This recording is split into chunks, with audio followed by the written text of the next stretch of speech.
تاریخ انسانی گواہ ہے کہ جب بھی کوئی قوم سرکش و نافرمان ہوئی، اللہ تعالیٰ کی مقرر کردہ حدود سے باہر جانے لگی، تو اللہ تعالیٰ نے پیغمبر مبعوث فرمائے، انہیں اللہ کی جانب واپس بلایا گیا، اور وارننگز ملنے کے باوجود جب وہ اپنے اعمال سے باز نہ آئے تو اللہ تعالیٰ نے ان پر مختلف عذاب بھیجے۔ یہی حال بنی اسرائیل کا بھی تھا کہ جب حضرت موسیٰ علیہ السلام انہیں اللہ کی طرف بلاتے تھے تو وہ فرعون کے حکم پر پیغمبر خدا اور اس کے ساتھیوں پر ظلم و ستم کیا کرتے۔ روح بیان میں آتا ہے کہ حضرت موسیٰ علیہ السلام کی دعا کے بعد اللہ تعالیٰ نے فرعونیوں پر لگاتار 5 عذابوں کو مسلط فرما دیا، لیکن فرعونیوں نے پھر اپنے عہد کو توڑ ڈالا اور پہلے سے بھی زیادہ ظلم پر کمر بستہ ہو گئے۔ جب ان پر عذاب پڑتا تو کہتے، اے موسیٰ ہمارے لیے اپنے رب سے دعا کرو، بے شک اگر تم ہم پر سے عذاب اٹھا دو گے تو ہم ضرور تم پر ایمان لائیں گے اور بنی اسرائیل کو تمہارے ساتھ کر دیں گے۔ پھر جب ہم ان سے عذاب اٹھا لیتے ایک مدت کے لیے جس تک انہیں پہنچنا ہے، وہ دوبارہ پھر جاتے تو ہم نے ان سے بدلہ لیا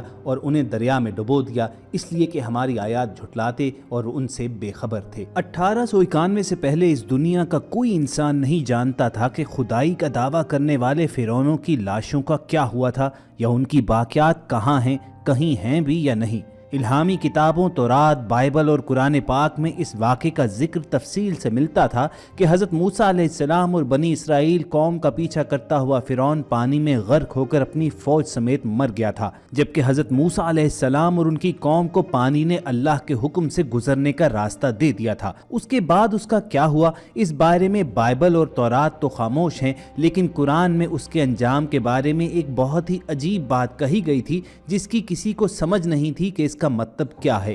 خود مسلمان بھی اس بات کو پڑھ کر آگے گزر جایا کرتے، یہ سمجھے بغیر کہ اس بات کا اشارہ کس جانب ہے۔ سورہ یونس میں فرعون کے مرنے کے بعد اس کا انجام کچھ اس طرح فرمایا گیا تھا، ہم تیرے بدن کو سمندر سے نکال کر محفوظ کر لیں گے تاکہ تو بعد میں آنے والوں کے لیے عبرت بن جائے۔ یہ واقعہ آج سے لگ بھگ 3500 برس پہلے پیش آیا تھا۔ فرعون کے ڈوب کر مرنے کے بعد سمندر نے اس کی لاش کو اللہ کے حکم سے باہر اگل دیا، جبکہ باقی لشکر کا کوئی نام و نشان نہ ملا۔ مصریوں میں سے کسی شخص نے ساحل پر پڑی اس کی لاش پہچان کر اہل دربار کو بتایا۔ فرعون کی لاش کو محل میں پہنچایا گیا۔ درباریوں نے مختلف مسالے لگا کر اسے پوری شان اور احترام سے تابوت میں رکھ کر محفوظ کر دیا۔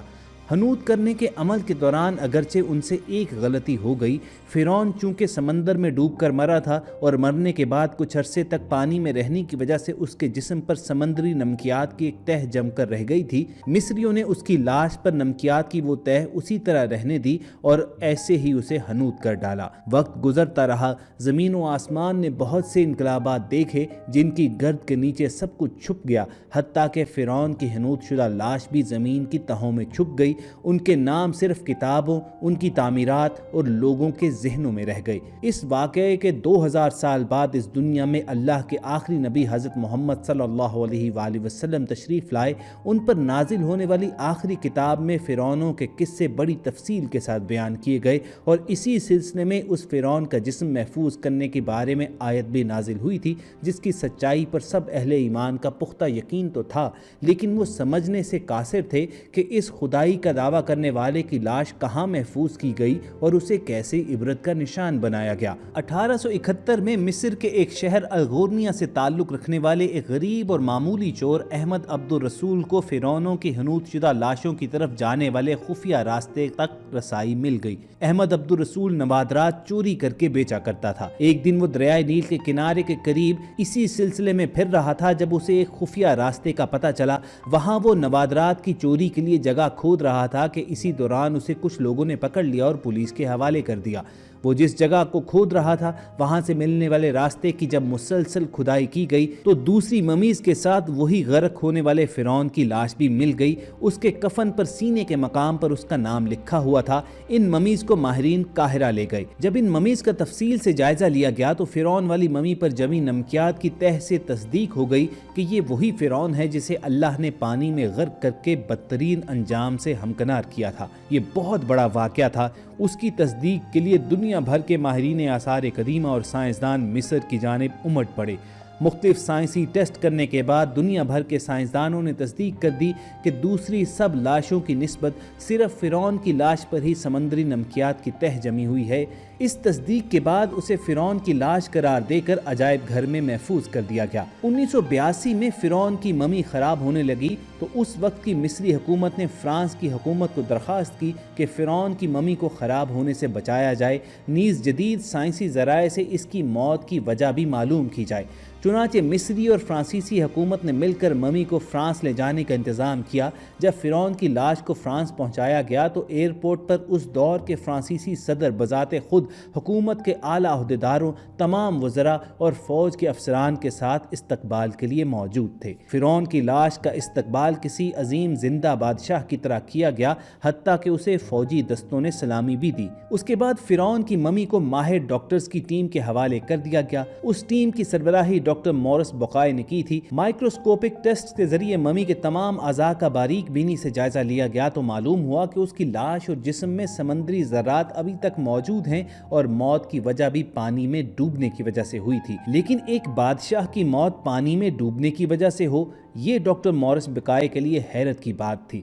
اس نے اس ممی کے بارے میں مزید جاننے کی کوشش کی تو اسے معلوم ہوا کہ اس بادشاہ کی موت کے حالات مسلمانوں کے نبی حضرت محمد صلی اللہ علیہ وآلہ وسلم پر اتری کتاب قرآن میں تفصیل سے درج ہیں۔ اسے علم تھا کہ جہاں سے یہ لاش ملی ہے وہ ایک اسلامی ملک ہے، چنانچہ تجسس کے ہاتھوں مجبور ہو کر وہ مصر پہنچا۔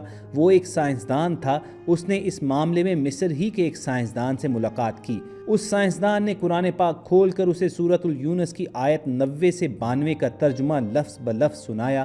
فرعون کا خدائی کا دعویٰ، اس کا پانی میں ڈوب کر مرنا، پھر پانی سے نکال کر اس کی لاش کا حنوط ہو جانا اور دوبارہ لاش کا ملنا، پھر اس لاش کو جدید سائنسی دور میں دوبارہ محفوظ کیا جانا، سب کا اشارہ ایک جانب تھا اور وہ بہت واضح تھا کہ جس طرح آیت میں اللہ نے ارشاد فرمایا، تجھے بعد میں آنے والوں کے لیے عبرت کا نشان بنا دوں گا۔ فرعون کی لاش ایسے ہی محفوظ کر کے دنیا کے سامنے لا کر رکھ دی گئی کہ انٹرنیٹ کی ایک کلک پر رسائل و جرائد پر، ٹی وی چینلز پر اور عجائب گھر میں اربوں انسانوں کی آنکھوں کے سامنے وہ ایک پچکی ہوئی قابل ترس حالت میں موجود ہے۔ فرعون کی موت کا تعین کرنے کے لیے جب اس کی لاش کا معائنہ کیا گیا تو یہ بات سامنے آئی کہ اس لاش کی فوری موت کا سبب وہ شدید چوٹ اور جھٹکا تھی جو اس کی کھوپڑی کے سامنے والے حصے کو پہنچی، کیونکہ اس کے دماغ کے محراب والے حصے میں کافی خلا موجود ہے۔ یہ تمام تحقیقات قرآن پاک میں بیان کردہ فرعون کے ڈوب کر مرنے کے واقعے کی تصدیق کرتی ہیں، جس میں بتایا گیا تھا کہ فرعون کو دریا کی موجوں نے اپنی لپیٹ میں لے لیا تھا۔ ان تحقیقات کے نتیجے میں یہ معلوم ہوا کہ فرعون کی لاش زیادہ عرصہ پانی میں نہیں رہی تھی۔ اگر فرعون کی لاش کچھ اور مدت تک پانی میں ڈوبی رہتی تو اس کی حالت خراب ہو سکتی تھی، حتیٰ کہ اگر پانی کے باہر بھی غیر حنوط شدہ حالت میں ایک لمبے عرصے تک پڑی رہتی تو پھر بھی یہ محفوظ نہ رہتی۔ چنانچہ ان نتائج سے یہ صاف ظاہر ہوتا تھا کہ اللہ تعالیٰ نے فرعون کی لاش کو محفوظ رکھنے کا خاص اہتمام کیا تھا، جس کی وجہ سے یہ ہزاروں برس تک زمانے کے اثرات سے محفوظ رہی اور آخر کار اس کو 19ویں صدی میں دریافت کیا گیا اور انشاءاللہ یہ قیامت تک آنے والی نسلوں کے لیے سامان عبرت بنی رہے گی۔ پوری امید کرتے ہیں کہ آپ کو ٹیم پیپل لائیو کی یہ کاوش پسند آئی ہوگی۔ ایسی ہی اسلامی، تاریخی اور معلوماتی ویڈیوز فیوچر میں حاصل کرنے کے لیے آپ ریڈ بٹن پر کلک کر کے اور بیل آئیکن کو پریس کر کے پیپل لائیو کے سبسکرائبرز بن جائیے۔ بہت جلد آپ سے دوبارہ ملاقات ہوگی۔ اللہ حافظ۔